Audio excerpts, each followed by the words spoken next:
Hello, and welcome to another episode of Path of Exile University. This is a teaching series I do to help new players get into the game, and this episode is going to be perfect because we are going to go over all the old league mechanics in Path of Exile. It's going to be a very long one, but this is a good catch-up episode if you've missed some leagues, and we can timestamp it with what league we're covering as well. So if you've missed something and you're not sure how a league mechanic works, this is perfect for you. So, let's do a quick introduction. What are leagues and how do they work? So, we get a new league every 3 months. This is also very often just a large expansion, and you might be a little like amazed with how much content they really do. And it's one of the best aspects of Path of Exile that you do get that like fresh start because it's kind of a reset. However, the stuff from the last league goes to something called standard, so you can still play around with it and use it for testing. Um, and they actually use the leagues as a sort of test itself. Like a lot of people joke that we're beta testing the game, and in one way we are, because whenever there's a league, like now, for example, Ritual or the upcoming one that's starting on Friday, um, they basically test the mechanic and see how well it would work in the core, like permanent game to just have it as a normal mechanic that's always there.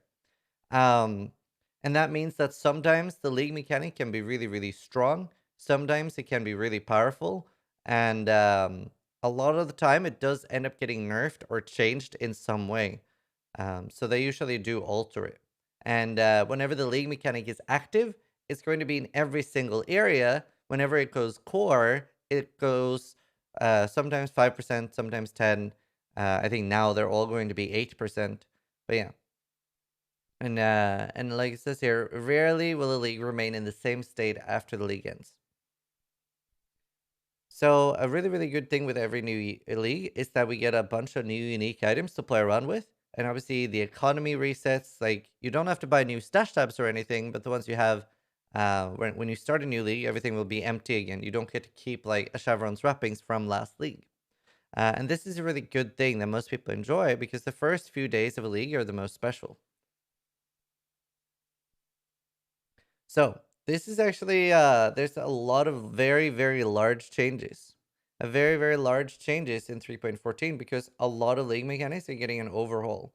So we'll talk about what we know, and hopefully for the next semester in 3 months we might have an even more updated one because we'll know more tips and tricks and stuff. But there's some very very exciting changes, and for the really really old ones, like the ones on screen now, we'll try to keep it very, very short to use less time. So, Onslaught and Anarchy. This was back when there used to be a different league for hardcore and softcore, which is no longer the case. But Onslaught was literally the monsters move and attack faster. They have higher movement speed, attack speed, and cast speed, and that was it. Anarchy was that there were rogue exiles, which is like unique bosses that are modeled after real player builds and is supposed to be like, well, rogue exiles, and we are exiles. Um, some of them can be pretty dangerous, but whenever you do have a solid build, you do mow right over them. And they have pretty good drops. Next up, we have Nemesis and Dominion League. Nemesis is whenever a monster has this yellow text. Some of them, like Berserker, is not that dangerous. However, there are some like Volatile Dead and Storm something, which can be very, very dangerous. So you'll start noticing this very quickly. Like if you're hitting the Storm one, it'll make like a really, really intimidating lightning sound, and lightning mirages will appear on your body. There's also Corrupting Blood, Volatile Dead, and a lot of scary mechanics. So even though it's a very old mechanic, this is something that can very easily kill players. Nullifier being probably the most dangerous one, which turns off all of the player's defensive buffs every time it hits you. It also has Allies Cannot Die, which is, well, as you might surmise, everything around it can't die. The big problem with this is it actually induces a large amount of lag. Very, very large amount of lag. So, yeah. And Domination was shrines. So they look like this, and they will just give you a buff. They will have a heap of monsters around it, and the shrine will, when you click it, buff you, but until you do, it'll be buffing the monsters around it. That means that a speed shrine or acceleration shrine will be very dangerous, because if there's like scary projectile monsters around it, they can very quickly attack and kill you. The most dangerous shrine of all is the Immortality Shrine, Divine Shrine, which makes the monsters immortal, and it can be very hard to click the shrine to get it off them.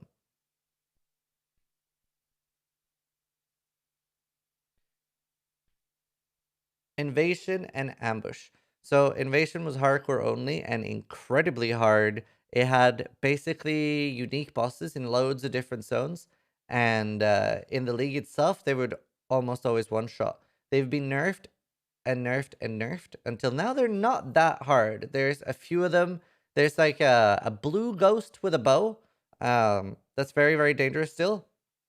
And most of them are pretty doable. There's like don't know how to describe this. It's like a snake creature that spits at you as well, and that's like very, very scary as well. But most of them are pretty okay now. Basically, it's just like a super monster that would be in instances, and you can still get invasion monsters today.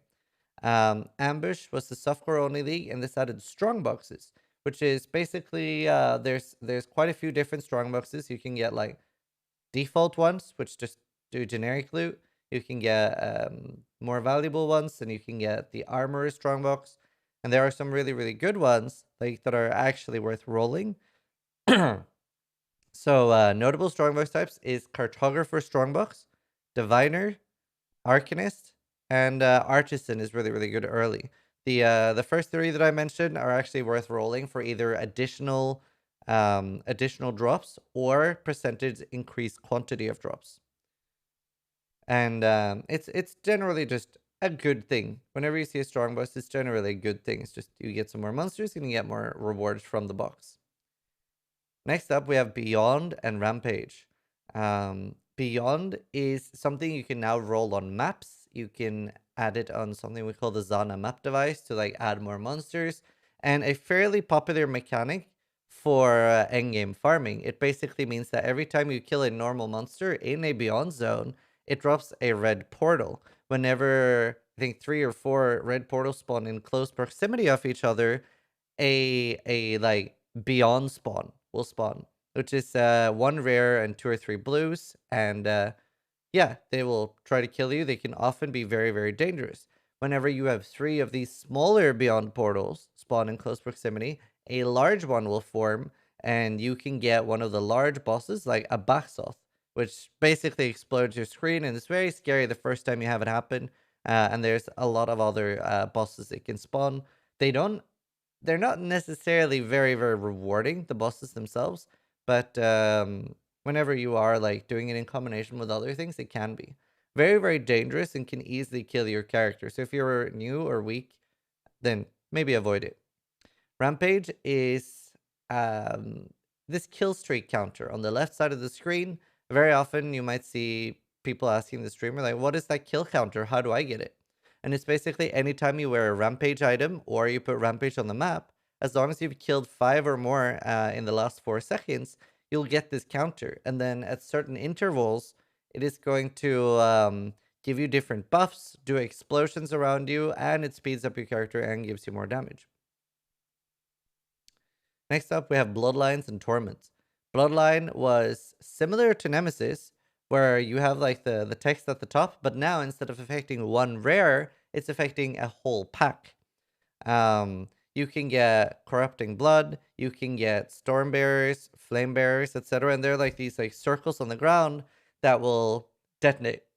They will like charge up and detonate.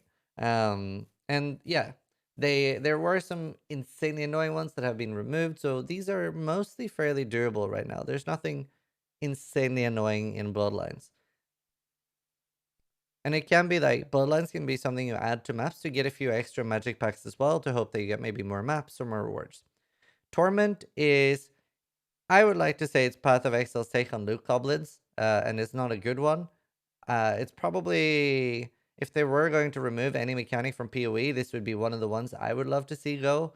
They're just kind of annoying. They're basically a ghost that has kind of annoying AI. It will chase after rare monsters and try to possess it. And if it possesses it, it will give it better loot. If it touches, like basically goes through any other monsters, it will give those better loot. And there are some insanely difficult ghosts called a martyr ghost that will basically detonate every monster it touches. So because of the way that like monsters have a large amount of life, these can very easily kill players at the end game and end a lot of races and stuff like that. So very scary. Next up, we have Tempest and Warband, and this is the last league that was split into softcore and hardcore. And after this, it's the same league for everyone. They did this so that they would be able to do higher quality leagues, and I think they've succeeded. Leagues are a lot more in depth recently, and that's why the lesson ends up taking more time towards the end. Tempest is very different in the original league than the way it went core.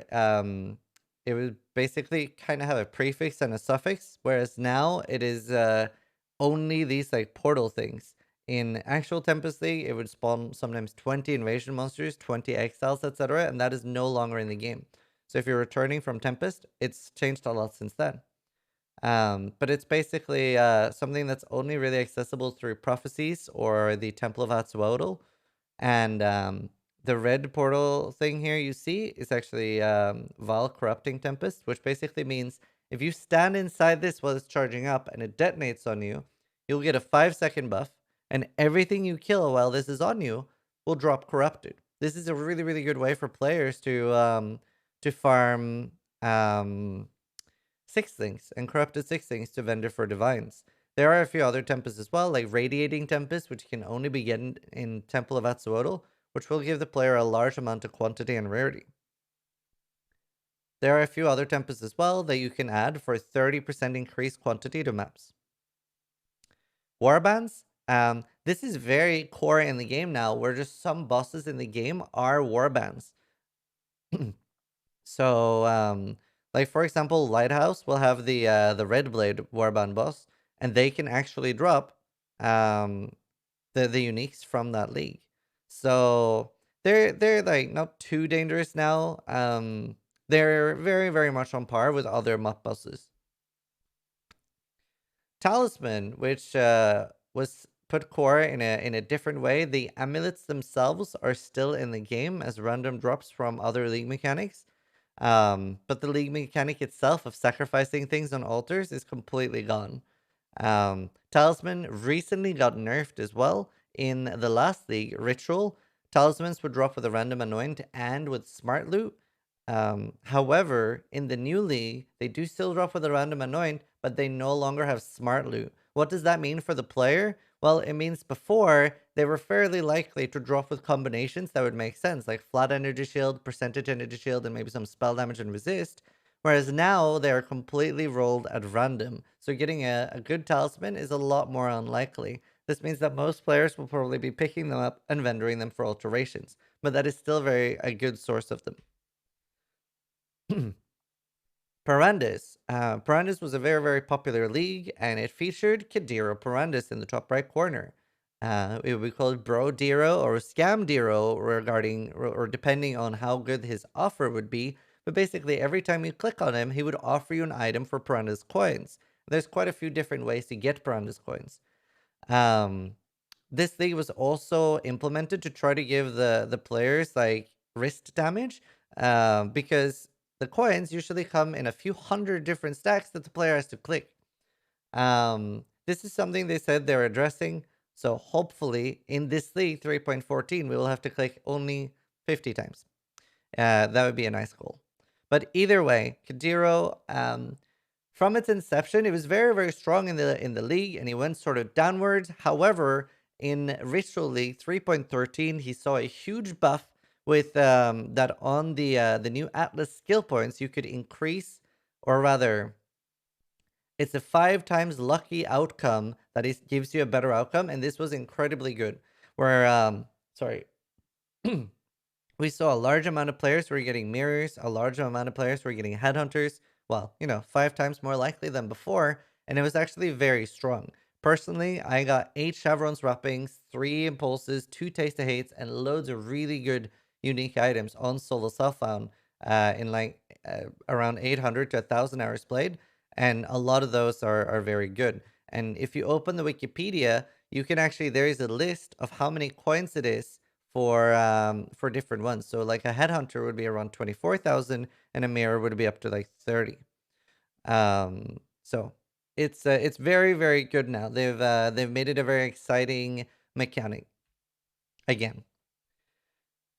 Prophecy, probably the most painful league of all time for a player to play through, because in the league itself, the only thing that happened was the monsters would sometimes drop silver coins, nothing else.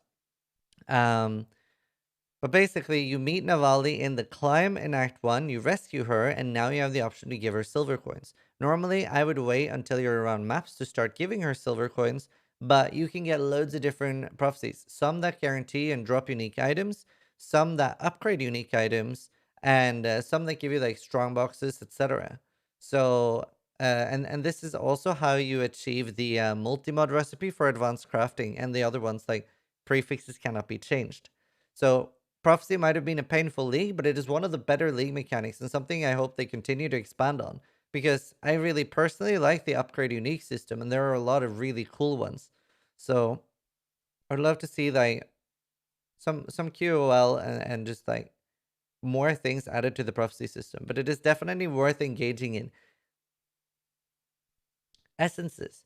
Essences are very similar to strong boxes, where it's just like something, you click it, and then once you've clicked an essence 3 times, you fight the monsters. So very similar to strong boxes, except here you're actually like, you see the outcome before clicking it.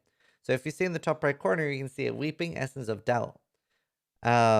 Essences got also a huge buff in the Ritual League, where in Haywork Hamlet, you could likely get bigger and larger essences, like higher tier ones.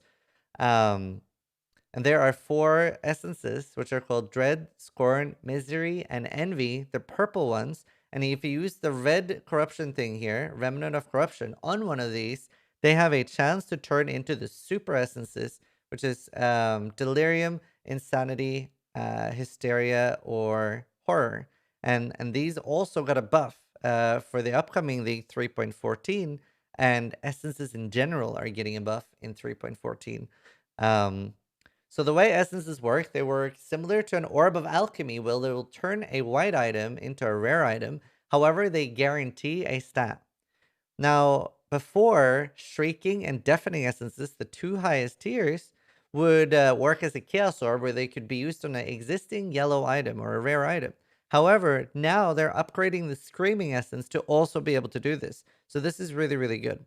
Especially if they leave Haywork Hamlet alone and we can regularly drop Screaming Essences. A very large boon for solo self-found players. And it's incredibly strong because obviously it guarantees something on the item. Breach, one of the favorite league mechanics of the player base of all time, had a very smooth engagement mechanic where you just walk over the hand on the ground and that will start expanding and loads of monsters will come out. The Breach League has been nerfed significantly over time, and it no longer has a large amount of loot. So maybe this is something they should revisit, but initially, a Breach alone would give as much loot as the entire map. Now it gives 5 to 10% of a map, if that. But it can still be like an added, like a nice thing to like juice up your maps with and add extra things to it. While you're inside the breach in a normal map, so let's say you're doing a beach map and you open up a breach, the monsters here can drop unique items. So for example, the Zoff bow, the Zoff amulet, etc. And they can sometimes spawn like an image of the boss. It'll be a lot weaker than the boss itself, and if you kill it, it can't drop any of its items, but it can drop 10 splinters. Once you have 100 of these splinters, you can form a breachstone and challenge the boss in its own domain. The normal monsters in the domain can no longer drop the unique items of the boss, but now the boss can, and at a very increased rate. And the boss also has a chance to drop a blessing, as we see up here, and that is actually for upgrading the boss uniques. So they have 2 states, unupgraded and upgraded. Sometimes it's not always a clear-cut thing where sometimes the unupgraded one can be better. Um, and these breachstones can also be empowered. And this is actually a big change in 3.14, that if you use the essence of the boss, you can upgrade the breachstone. So it goes to charged, enriched, and then pure finally. Pure is generally the one you want to run because it makes it at a very, very high tier, and they're incredibly rewarding. The essence is now guaranteed, and they're very good.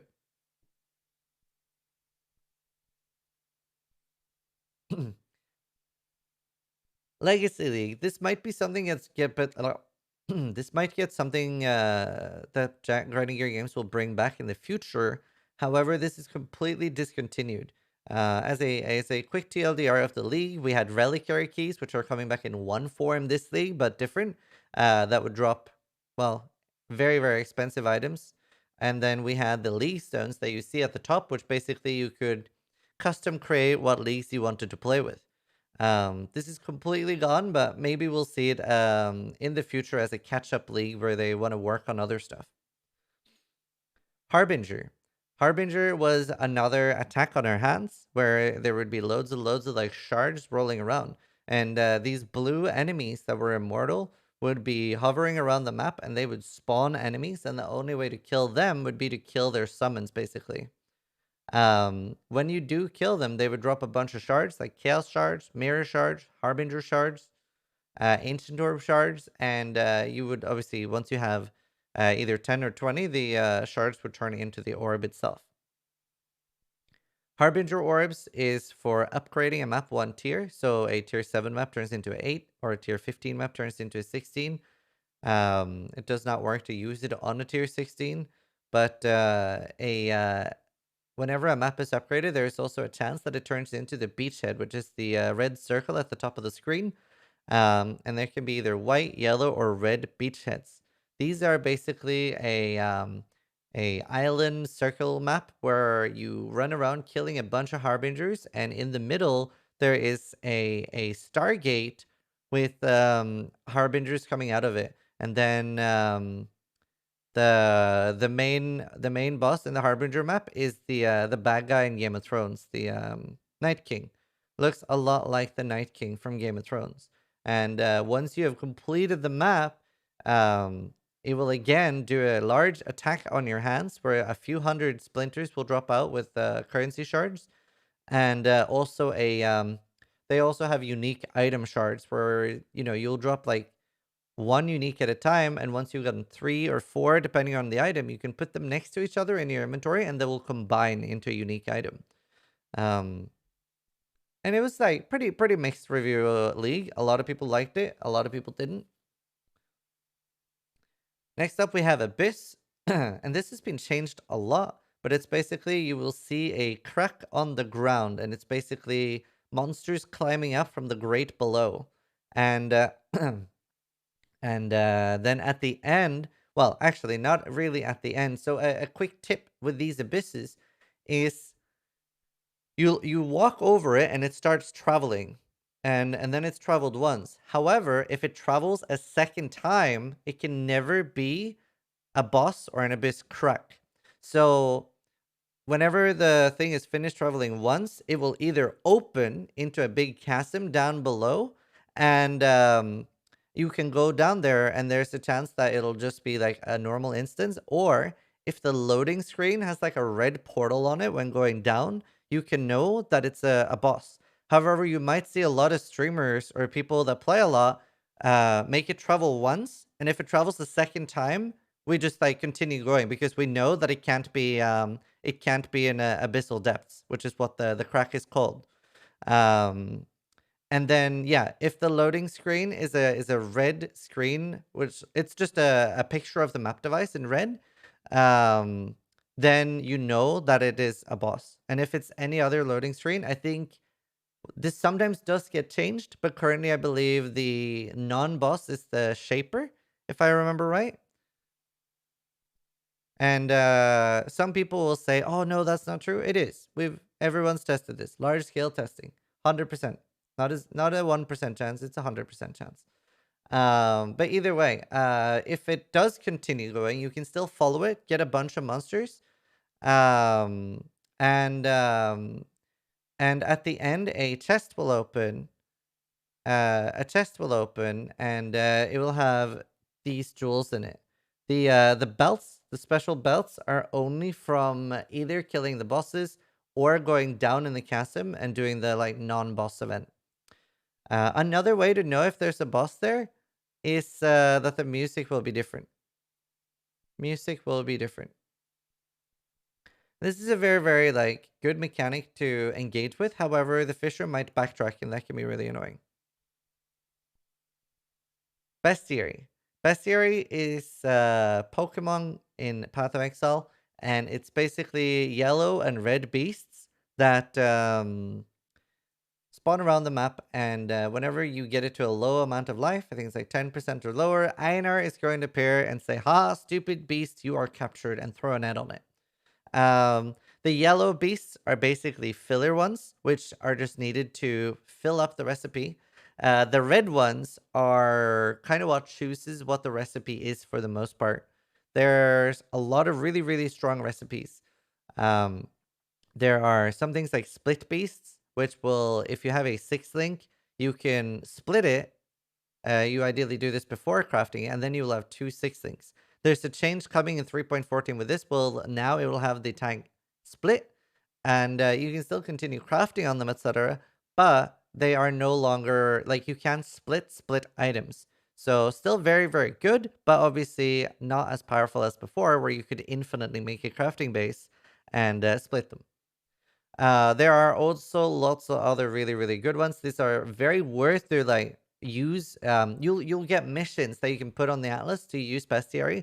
They're very good because there are the ones like the Split Beast can be found at any level, even level 1 maps. And you also have the Imprint Beast, which, without going too in depth, think of it as a save game for blue items where you can, you know, gamble and go back, like load a copy of the item. Um, you can also find different beasts that will just straight up give you a random 6 link. Some that are guaranteed to be armors and some that are guaranteed to be just any 6 link. So there are loads of really good ones. There are also portal beasts for bosses. And I would definitely recommend looking out for it. You can trade these by going to Menagerie and buying a Bestiary Orb. And I do want to show something real quick because actually, we might as well just show the entire thing because I know that so many players never find out about this, and it's a insanely annoying thing. So here's the menagerie where the beasts are hiding. Let's buy a Bestiary from Einar. Some players think that you have to go into the menagerie depths or caverns or the other ones and find the beast you're looking for. That is not the case. So say you found something that you know is expensive. Oops. Give me my inventory. You can search for it here. I want to sell a Crikey Chimeral, the Imprint Beast, and then you just click it like this. And then, yeah, so just H to open the menu, and then go Captured Beast, and click the one you want here. This is a lot faster than actually trying to find the menagerie, or like find the animal. And then, you know, you can sell it to somebody else, and they can just right-click it while in their menagerie. So I just wanted to show that real quick because it's not explained anywhere.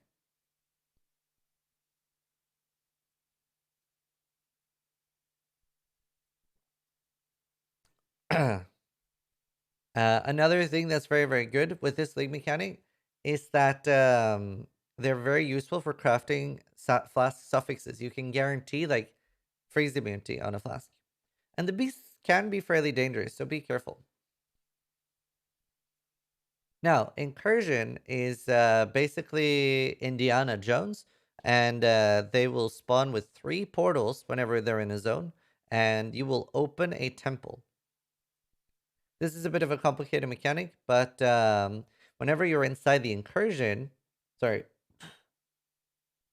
whenever you're inside the incursion, there is 2 architects. There's one in the bottom left, and there's one in the top right.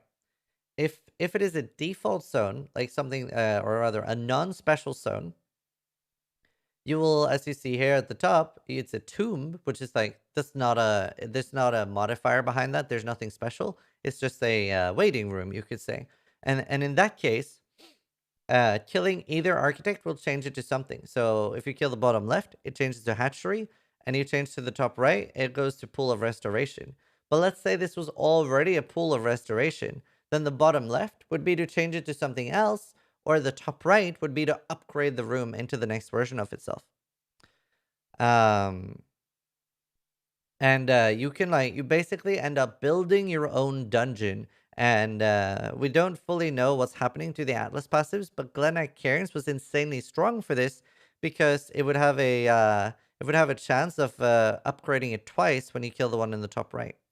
So there are some really, really strong things here. The Corruption Chamber, the Sacrifice Chamber, and the Legion Chamber were all really, really good to farm, and you could sell these to other players as well. And yeah, pretty good. A lot of special stuff in this. They are actually changing the temple in 3.14. Loot should be really quite a lot better, and also what room you make and kill things in will depend or affect the boss now. So if you actually do something and engage with a fire room, that's gonna affect things. Which just in general, everything should be better. So and this is also very similar to the Val stuff, or it's a part of the Val lore and stuff like that, where one of the bosses is a Ziri. And you might be thinking, ooh, what cool, exciting boss are we going to fight in Incursion? It is, in fact, a vacuum cleaner, also called a Roomba. And it's just this shitty disc that spews out loads of spell effects and does not look very intimidating at all. Um, and if they don't have a Roomba at Harbinger Games, I would be very disappointed. But either way, it's a very, very large area with a few thousand monsters in it, and it can be worth farming to get map returns and stuff like that.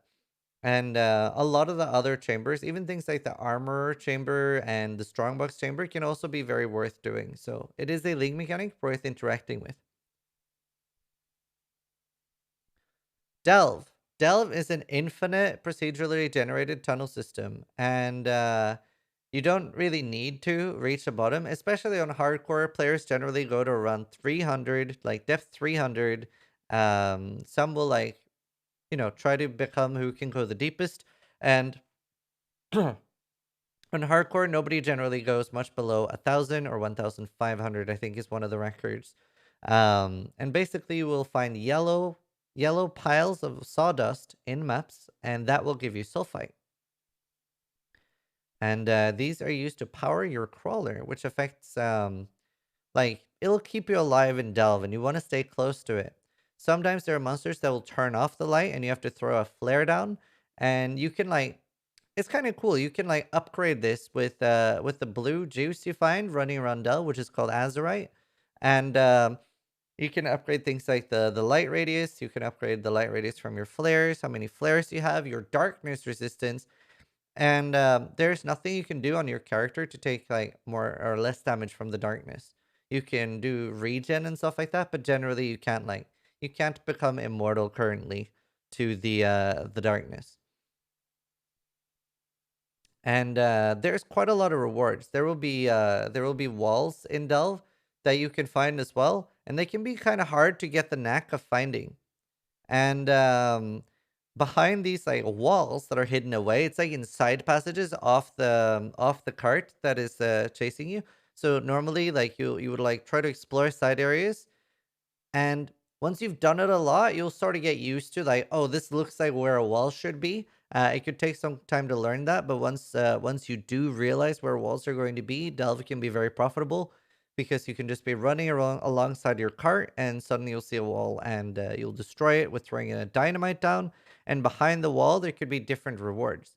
There will be chests that give you loads of currency. There will be fossils, which is sort of similar to essences, but there's nothing guaranteed. It is just a 10 times more likely chance that it'll drop you something. And they can be really, really valuable for crafting. You also get resonators, which is basically craft your own, craft your own chaos orb kind of thing. You make a special orb of crafting. Um, The singular ones also need a resonator or like thing to make it into a currency, but they probably shouldn't anymore. You should probably have that if you have a scorched or fire fossil on its own, it should probably just be right clickable, and the resonator should be when you have multiple, in my opinion. But yeah, there's not like, yeah, there's not an insane increase in wealth for going down unless you're on softcore, because you are going to die. But on softcore, it can be the reward starts scaling very hard. I don't actually have too much information on deep delving because I've never played softcore and delved. So I don't really know what is below depth 600. But it is, there's a lot of stuff there, especially fractured fossils is the number one most important thing that people delve for. It works similar to a mirror, except that it rerolls the item that it's being used on. So it's not really used on perfect items. Let's see. There are also bosses in Delve, and there are 3 different bosses. They have their sorry. There are 3 different bosses, and they have their own unique drops. Owl being the chase one that people really want to find, which is, I think Owl starts currently spawning, if I remember, at depth 230 or 180, but it's fairly deep. Um, and he starts spawning fairly deep, and if you get him, okay, 171 apparently. But if you find him very high up, he will have no mods. It will like, similar to maps, Delve will like roll mods on the areas, and can be very dangerous. You could get like a owl with haste, extra damage, and stuff like that. Whereas if you're lucky, you can find owls with no damage mods, and the fight will be pretty doable. There are different biomes in Delve as well, and depending on the biome is what you will find different fossils or. Like, for example, if you're doing the fire biome, you can get prismatic, pristine, which is the life one, and scorched fossils, which is the fire one. Prismatic being just a generic elemental one. So there's a lot of different biomes.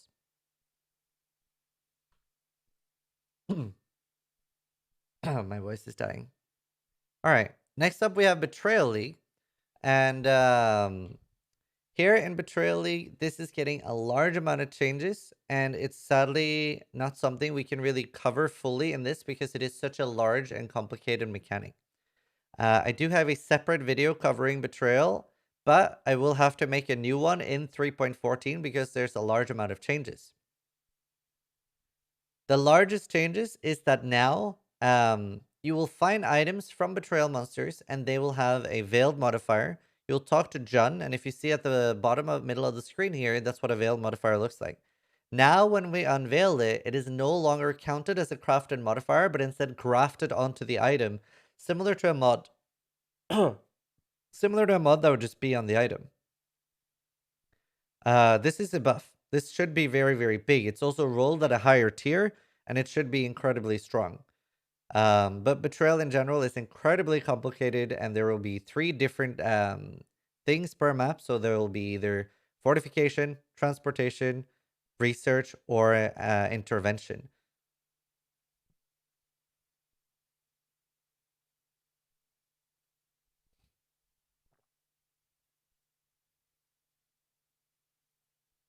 There will also be, if you're doing any boss on intervention, like there will be sort of like exiles. A good way of looking at them is exiles, where there will basically be people you can move between different things, and their rewards will be different. But anything on intervention will give you scarabs. And again, like I would recommend watching the League catch-up guide for Betrayal, and I'll be making an updated one sometime during 3.14. Very, very rewarding, but also the single most daunting and overwhelming thing in Path of Exile. Right. Synthesis was a contentious league in Path of Exile where a lot of like people that really liked in-depth and convoluted mechanics really enjoyed it. It was one of my favorite leagues of all time. Um, And a lot of people that wanted to play the game more casually really did not like it because there was a large amount of third-party platform usage. Like you had to like look up things and research things basically. So it was very, very complicated. It had some really, really special, unique items, especially the flasks we see here at the top, Bottled Faith. And parts of synthesis was made core in the game, and parts was not. The entire synthesis system itself was scrapped. However, let's talk a little bit about the things that went core. Synthesized items are still in the game in some form. They can drop in Heist. We can make them through Harvest, and it's basically a synthesized item has a different implicit.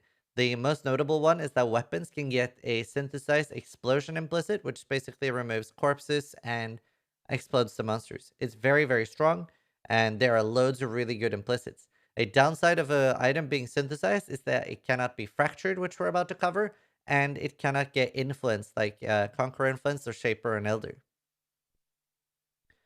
Um, Another synthesis thing is that an item can be fractured. This is also still in the game. It can drop from Heist. Also Rituals, same with synthesized items can also drop from Ritual. And you can also make them through Harvest. And this is one of the more powerful things in the game. And a fractured item is basically a normal affix. So, for example, 80 life on a chest or 110% physical damage on a weapon. And if you fracture this stat, it's permanently on the item, and there's nothing you can really do to remove it except like volleying it. I think volleying it removes it. But either way, if I have, for example, 173% physical damage fractured onto a Vol Axe, I could use Chaos Orbs on this, and that physical damage, you can't divine it, you can't Chaos Orb it, you cannot change it. And it's very, very strong, and very, very good way to craft. There are also all the synthesis bosses and Cortex are still in the game. They are now accessed as very, very rare drops that'll drop at like tier 11 and higher. And the Cortex is like fairly doable to get by running tier 15 and 16 Zanas.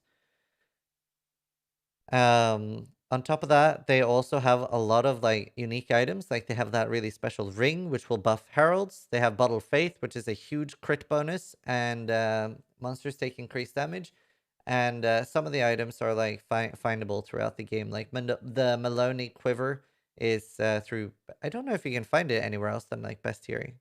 Can't remember, but either way, it did go core in its own way, but it had a very, very convoluted crafting system that is not core.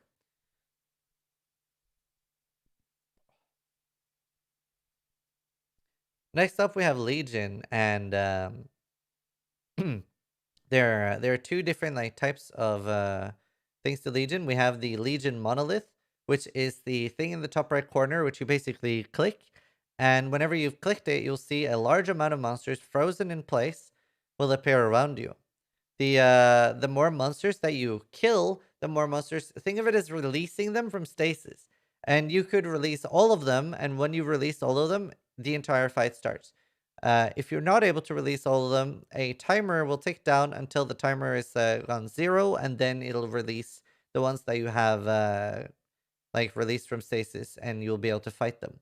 There will be symbols over their heads with different rewards, and there will also be some tests and sometimes like generals, and you can release those as well. There is a very, very tiny, minuscule chance that while you're in a monolith, a Legion jewel will drop from a general. This is so rare that I've only seen it in 2 videos. And the main place that you would go to get these sought after jewels is inside the Legion emblems. And whenever you have 100 splinters that drop off the monsters from a monolith, they will form an emblem. And you have to do at least 2 of these in the map device, and you can do up to 4. And once you've done a 4-way monolith, it will unlock the 5-way map device, or like the 5-slot map device. And now you have access to do all 5 Legion emblems. Um,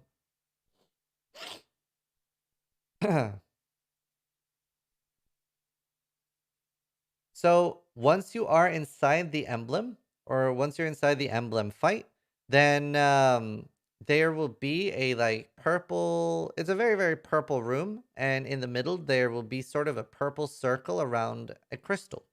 If you step into the crystal, it will revitalize all the dead monsters in the area, and it will spawn whatever bosses you've put in emblems for. So that means that if you've put in the green emblem and the orange emblem, you will spawn the Vol like boss and like the Emperor boss, and you will spawn the Karui boss, Queen Hyri. And the more you kill these bosses, the higher chance it is that you'll get like unique rewards, like these gloves, for example, are Mariketh gloves from the yellow emblem, and then the red jewel here at the top is Glorious Vanity, which drops from the Val boss, the red one. So the more you kill these bosses, and I think they have a cooldown of either 25, 28, or 30 seconds after you kill them to respawn again. So you basically, what you would do, you kill one or two bosses, run back into the purple circle, kill maybe another boss, run back into the purple circle, and you keep repeating and killing as much as possible. Um, if you do a 2-way, 3-way, 4-way, and 5-way, they'll like get incrementally harder. So there'll be a very, very big power spike between a 3-way and a 4-way, or a 4-way and a 5-way. And a lot of people really like using a unique item called Headhunter for these. It makes it very, very easy to do 5-ways. 3-ways and 4-ways should be pretty doable without having like an insane build. Um, and now, if you're specifically hunting, if you're specifically hunting for the unique jewels, you don't really need to kill a bunch of the small monsters. You mostly need to focus down the bosses. And sometimes you only need one specific jewel. So if I'm only hunting Glorious Vanity, I can even do a 4-way, which will make the timer last a lot longer. It'll make everything harder too. But then I can focus just killing the red boss. Sometimes I've done that where I will open a 4-way, kill the red boss, and reset. And maybe just clear some trash and reset, clear some trash and reset. Because that might be the only thing that I care about. And these jewels are very, very complicated and might seem intimidating. So as a TLDR, the way they'll look, see if I can find one in-game to show you real quick. I should have a couple here.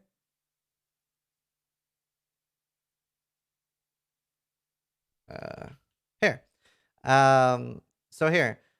Lethal Pride, and you can see command leadership over 1,831 warriors under Comb. So the number on all of these is what ends up happening to the small nodes.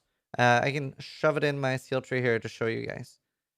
So the number and different jewels affect different things. Like the red one will change every node completely, but that will change the small ones. And the name, Comb, will change the keystone. You can't like if you're in an area where you're hitting 2 keystones, you don't get to take it twice. It doesn't do anything. And like Strength of Blood will be the same no matter where I put it. Like Comb will always be the same. So sometimes we're just looking for the name. Like for example, Glorious Vanity and the name of Doriani. That will always be the Doriani keystone. So it's not as complicated. Next up, we have Blight, and I do have a tips and tricks video for how to make Blights very, very easy, and that hopefully holds true in the next league as well, but basically, some people are struggling with Blight, and yeah, watch that video if you are. And what is Blight? It's basically tower defense in Path of Exile. And if you have a strong build, it's very, very easy. However, on the maps themselves, it can be easy to get overwhelmed. So there are 2 types of Blights. Whenever you're in a map, you will find sort of a lesser Blight, and this will be, 2 to 6, sometimes a few more entrances where Blight monsters will be coming out of. And now we have balloons in Path of Exiles. Sometimes when you are opening like a Blight oil reward, once you finish the Blight, it will drop either oils or it can drop a Blight map. And the Blight map is no other monsters. It's only the Blight tower defense thing with the enemies that come from that. And it is just a shit ton of it's you're playing balloons. And It's great. It's very very rewarding, and I have a video where I basically teach people the power of scout towers, and you can anoint your rings with oils. You can also anoint your amulet with oils. So at the top here, we see three different oils: the gold, black, and a clear oil. The gold and the black being fairly expensive, and the way this works is that you can anoint a skill, or sorry, a notable in show here. So I have anointed Atrophy. And what that does is that you can see that I don't need to have that connected. So it's very, very strong. So you basically get one notable without having to travel there. Sometimes you might have a build that like you really, really need another endurance charge, but you're so far away. So really, really good. There's also a new oil coming in the new expansion 3.14 that will let us anoint corrupted items. We don't really know how rare the new oil is yet. But either way, really, really good. And remember, you can anoint blight maps, you can anoint rings, and you can anoint amulets. And I would recommend watching the blight video I have if you are struggling with doing blights, because they can be very, very rewarding. And they are becoming more rewarding in 3.14 because in 3.13, the league we're currently playing, rolling the map and increasing the quantity does not affect the drops from the chest. And this is now changing. So we might get a large, large amount of rewards for being strong enough to roll the map.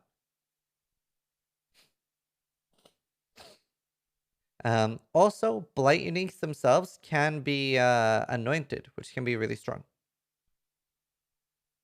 Next up, we have Metamorph. Metamorph was a really, really cool expansion, and the league was hellbent on killing us. It is probably the least balanced mechanic in Path of Exile, I would say, where there are some things that will just destroy you. It's basically build your own boss in Path of Exile, and I think it was just designed to make people quit hardcore. Um, it has some rewards which are getting buffed in 3.14, which is catalysts, which is similar to like armor scraps and blacksmith whetstones, but for your jewelry, and they affect it in different ways. This quality can be like removed. So for example, if you look at this ring, this has quality, life, and mana modifiers 20%. And if you look in your currency tab at different orbs, here you can search for removes, and you'll see at the flavor text of the Exalted Orb here, removes 20% quality applied by Catalyst on use. And annulment will do the same. Exalted Orb, all of these, Regal, Augment, and Scour. These will actually not Scour. Augment, Regal. These will remove the quality. So be careful that you don't need to use these after you've qualitied it, because you can use, similar with the other scraps, you can use 4 fertile catalysts while the item is white and then craft it. So you could use crafting like essences or fossils or harvest, and that will not remove the quality. And yeah, so the way it works is you choose a brain, eyes, lungs, heart, and liver, and there'll be different rewards and also different difficulty. Anything with barrage in the name, like Necro Barrage, is basically death for the player, because these are just so incredibly dangerous. Whenever you've killed anything, including a boss, so maybe you've killed the beach boss, and that will give you like a choice for like a unique brain, and then you do the other items until it fills up and starts glowing. Then it will drop a metamorph part, and this can you can go to Tain's laboratory and fight a special boss. These are incredibly weak and pretty much can never kill you because that area has no mods. So I've never once fought a dangerous metamorph in like Tain's laboratory. Very, very easy. However, the map ones are pure death. Now, there are loads and loads of good rewards. Like, you can very often find 6 links on these. So it's worth at least checking and seeing if there's 6 links. And there are new catalyst quality things, or sorry, new catalysts being introduced in 3.14, which are going to give speed and critical quality. These are supposed to be very rare. On softcore, it can be very, very worth interacting with, but on hardcore, especially as a new player, stay away from them. I think personally in Ritual Hardcore Soul Self-On, I killed 3 or 4 in the entire league. So if you're a new player on hardcore, stay away. You will die. Next up, we have Delirium. Delirium mirrors start appearing in the Chamber of Innocence in Act 5, and it's the smoothest league mechanic. It's the smoothest interaction for a league mechanic. Um, and it also is, I think, Path of Exile's way of fixing that some people with colorblind, the people that are affected by colorblindness, have struggled a lot in Path of Exile. Delirium's answer is that now everybody struggles because the color scheme is gray on gray and nobody can see anything. So I guess that was their approach to fixing that. It is an incredibly rewarding mechanic, and you basically there are different types of delirium. You step through the mirror, and this will like make the entire zone delirium. It'll basically have a fog will start expanding out like a circle, um, and it's sort of like a ring because it will also start like closing in a circle. So that means in a map that backtracks on itself, sometimes you won't be able to like keep up with the delirium because it'll close where you're going. But in maps that are only like expanding, like linear maps, you're usually going to be able to do delirium at the end. Right, you'll be able to do the entire thing. So the way it works is in the bottom left corner, it'll show you a reward type. So let's say it'll show you like an armor piece. Whenever you kill more and more monsters inside the delirium fog, this meter will fill up, and eventually you'll start getting more and more rewards the further you're able to go. And then you can hotkey this. I've hotkeyed it to B to end delirium, and when I then click B, it's like tapping out. It's like, okay, I'm good. I've got the amount of rewards I want, and it's getting too scary. I don't want to die. Um, and yeah, it'll then the fog will just disappear, and you'll start like pooping out rewards. And there can be quite a lot of dangerous monsters. There can also be two different bosses that are very scary in Delirium. If you find a boss like this in a normal map, then they can drop like unique jewels. It cannot drop the most expensive things, like voices cannot be dropped in a map. But you do get delirium orbs, and delirium orbs is another way to interact with delirium. What this does is that you use a delirium orb on a map, and the map now becomes 20% delirious. And it'll become incrementally delirious the more orbs you use, so up to 5 orbs would make it 100% delirious. This is a very, very large power spike, where even if you do it on like a tier 5 map, it would be harder than a tier 16. So 100% delirious tier 5 map is harder than the non-delirious tier 16. So this is a very, very large power spike in difficulty, but also incredibly rewarding. Now, when you've used Delirium Orbs on maps, it interacts very, very differently than normal, like a normal mirror. The entire map is now permanently delirious. Like there's nothing expanding in the map. The delirium never ends. And now the bar will fill up, and the reward will drop as soon as you hit each tier. So you could, let's say, get to level 3 of the rewards and then decide, okay, this is getting too scary. I'm going to leave. So sometimes you'll see streamers do this, and new players in the audience will be like, oh, you forgot to end the delirium. Whereas you do get the reward underway. It never ends. It never ends. So make sure you pick up the reward as they drop.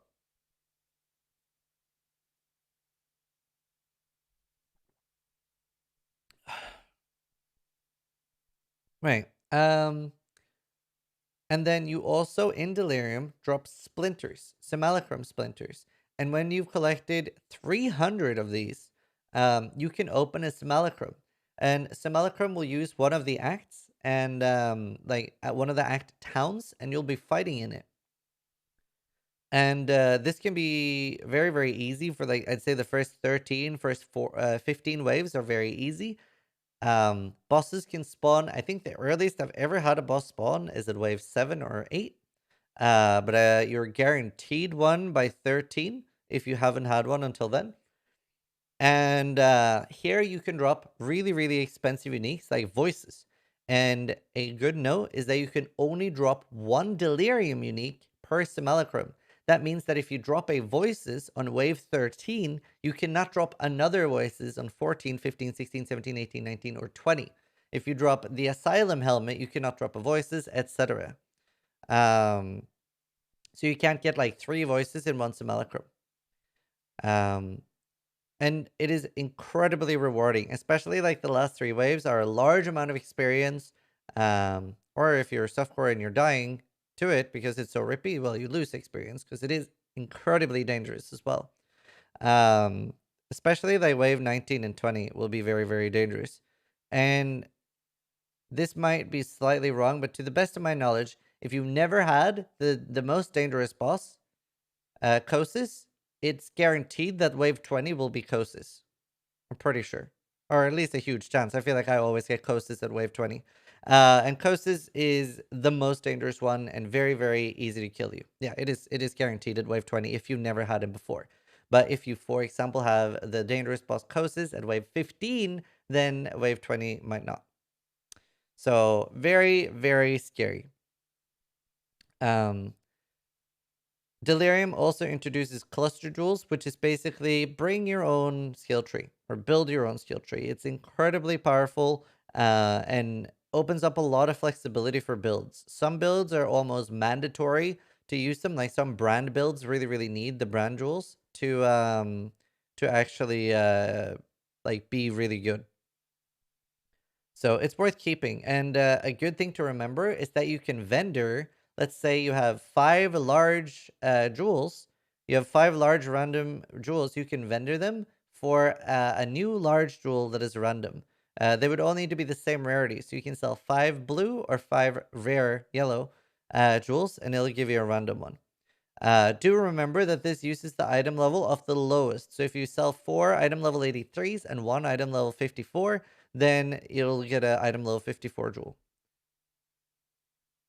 Very, very good mechanic, and it was very popular. I'd say this is probably the most liked mechanic right now by a lot of people. Harvest. Harvest was the most powerful mechanic ever introduced to the game, and Chris Wilson famously said, "We are breaking the game with this league," and they did. They did completely break it, and a lot of people's minds broke with this league as well. It is the first time we've had very, very deterministic crafting in Path of Exile, and it's added a lot of things and a lot of quality of life. You can upgrade scarabs, which will make them gilded scarabs, becoming just very, very rewarding. You can upgrade offerings to, for example, Gift of the Goddess, which means that instead of running Uber Lab, you run Uber Lab. And this, instead of having 1 enchant at the end, gives you 6. And obviously, the Labyrinth has gotten a huge buff where we get a choice of enchants now. The Uber Lab is incredibly dangerous and probably very similar in difficulty to tier 19 maps. Very, very easy to die here. Harvest was reintroduced in full power in 3.13 and is getting a major change in 3.14. The next episode after this is actually going to be Harvest 101, and tomorrow we're doing Harvest 202. And we're going to talk about how you can still use Harvest and how it's really strong. Some of the stronger crafts, like for example, fracturing or synthesizing items, is unchanged. However, and we are covering this in the next like Harvest episodes, Harvest 101 and 202. You can no longer use add influence, or sorry, you can no longer, for example, add fire to an influenced item. So this is basically a very, very in-depth crafting mechanic, and I would just recommend watching the Harvest 101 for this, and I'll teach you all the tricks and stuff that we do know. But yeah, very, very powerful crafting mechanic where you can make your own items, especially things like fracturing. You could say, for example, for a spellcaster, you could find an item that have +1 all spell skill gems. But maybe the other stats on the item isn't good. What we can then do is we can fracture a prefix, and if we hit the +1 spell gems, now you can almost guarantee that it is +1 spell and +1 fire, or +1 spell and +1 lightning. So there are some very, very strong things you can use Harvest for. And it's basically this beautiful blue portal in the top right corner that everybody gets excited to see. and once you go inside, it'll be like kind of like farms. It'll be like farms of monsters, and you just kill them, and then you can craft depending on what it is. And we'll go super in depth in this with Harvest 101 right after. And also do remember that this is getting changed in 3.14, so some of the updates might have to come after it's already in.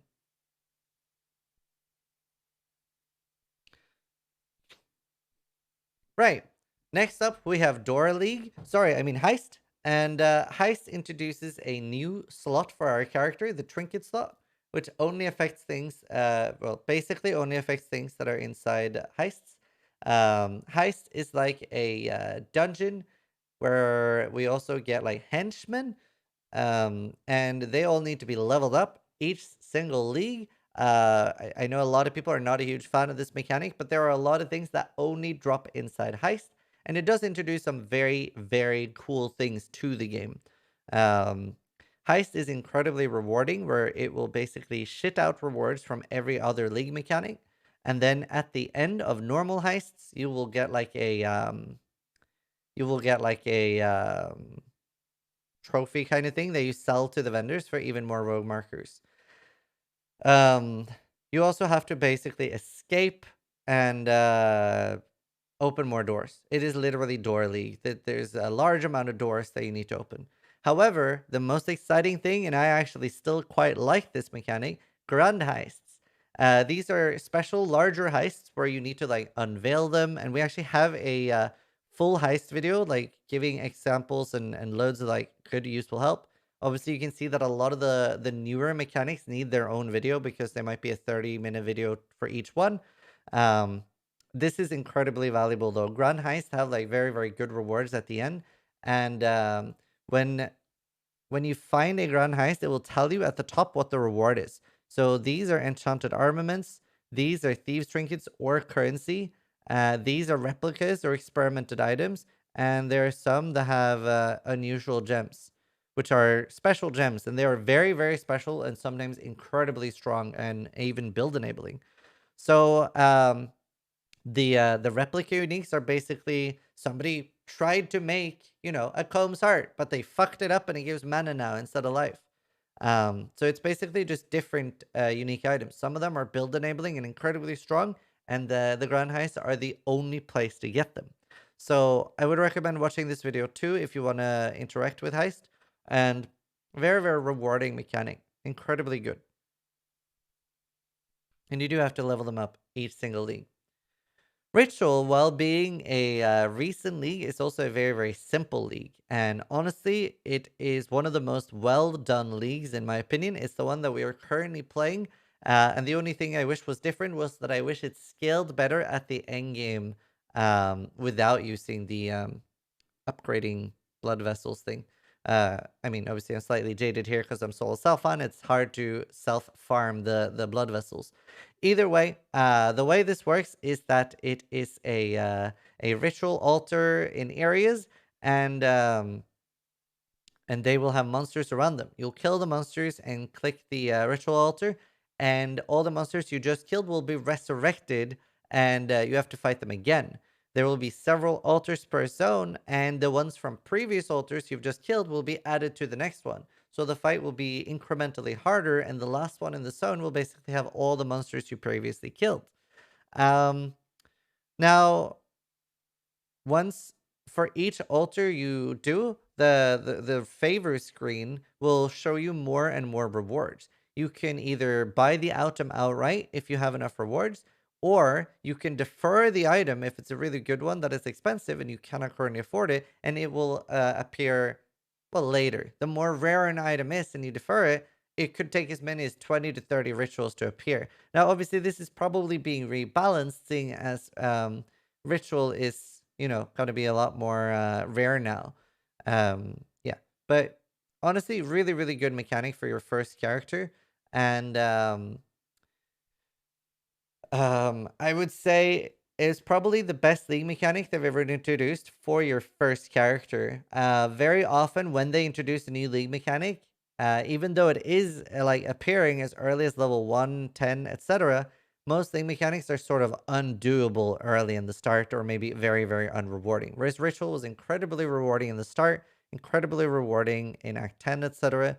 And it just started becoming kind of worse once you're going into red maps. Harvest was also another mechanic that was very good early in the campaign.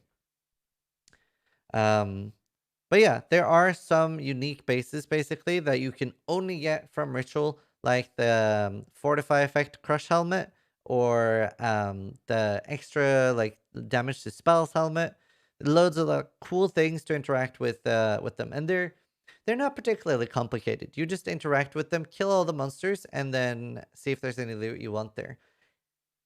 As a rule of thumb, normally what I would do if I had over 4,000 or at least over 4,500 tribute and there was nothing special, like nothing like buying this is going to make an actual difference to me right now, like one Chaos Orb I probably wouldn't buy, I would pretty much always re-roll it to get a chance at a really, really good reward. If you have under 4,500, there is a risk that you won't be able to defer the really good items. Any questions? And hopefully you enjoyed the league catch-up mechanic. I tried to do it a lot faster, or as fast as I could, because it's obviously, there's just so much.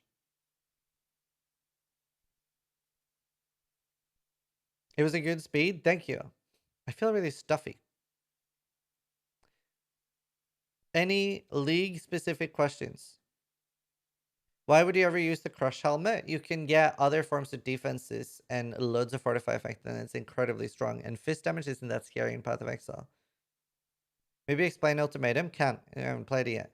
Do we talk to Oshabi? So at the moment, currently in the game, I can't remember if they've said they're removing it. I would bet you 99% that they are removing it. But currently, if you do not talk to Oshabi ever, she will give you an alert that Harvest is in the map. How do you see your favor amount? It's shown at the top of the screen, I think. Rampage is only to you. Every league mechanic was explained yet. Skipping league mechanics on league start to race to maps, here and A. Yeah, most people do. Most people skip them during if you're racing. How can people have great synthesis items if crafting them is not possible? Like I said, they are craftable through Harvest. I have a full separate video explaining Betrayal. Especially early, I will usually play all mechanics. Lawhurst. You don't need to pick up the heist quest items. You can just drop them. You don't need to pick them up. Yeah, that's a good idea. Is there any reason to not run upgraded breachstones if you have a weak character? Do you loot all veil items? I do, especially now with the changes.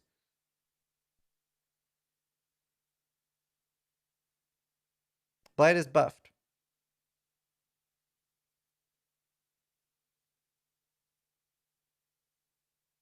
Yes, you can very rarely get 3 synthesis implicits with Harvest, and they can also drop off bosses with the new special nodes in the middle of the Atlas. When do you find time to farm out Heist League? I find that I have so much to farm in Duo. So that's the thing right now with Path of Exile, is that there are so many mechanics. There are just so many mechanics in the game that, yeah, it might actually feel hard to find time to do it. It actually might find hard to, like, depending on how much you play. How to get level 86 items?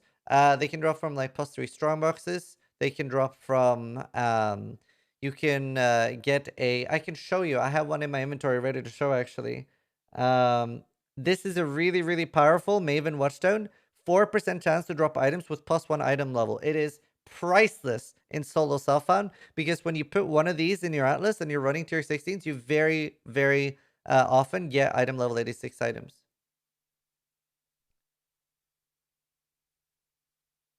Well, it's the highest XP. Not necessarily low risk. Which leagues should I be the most afraid of dying most in hardcore? Invasion, Legion, and Metamorph. And Delirium. Breaches are not that good XP and not that rewarding anymore. Item level 86 is the highest item level for crafting, where there are some mods that are only item level 86.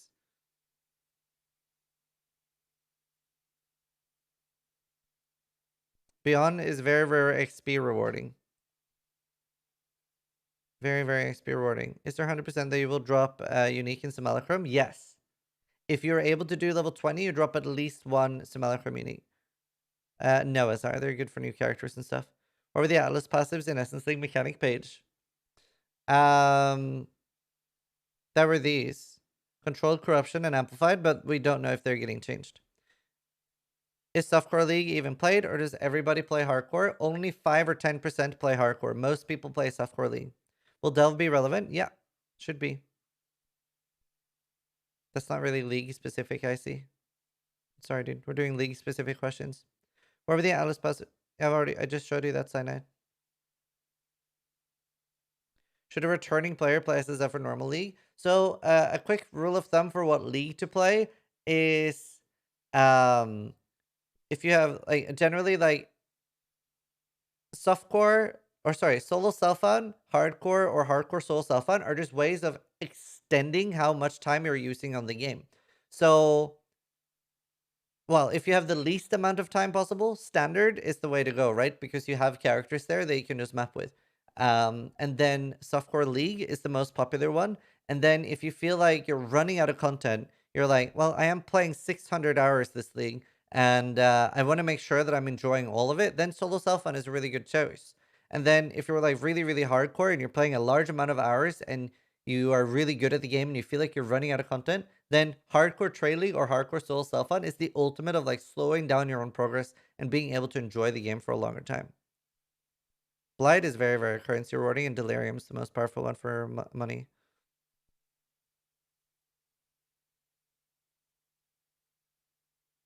That's all changing in the new expansion tryhard.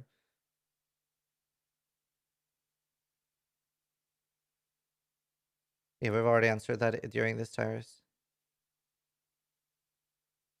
What is the most capable league? Metamorph. Right, I think that's all we're gonna do for questions. I'm gonna take like a short break after this and hang around a little bit, and then we're gonna do Harvest 101. Again, thank you to everybody watching on YouTube. Sub if you like the content and it helps you. And for those that do want to go an extra step, you can subbing on Twitch is a good way to support. And we do also have semester unique T-shirts.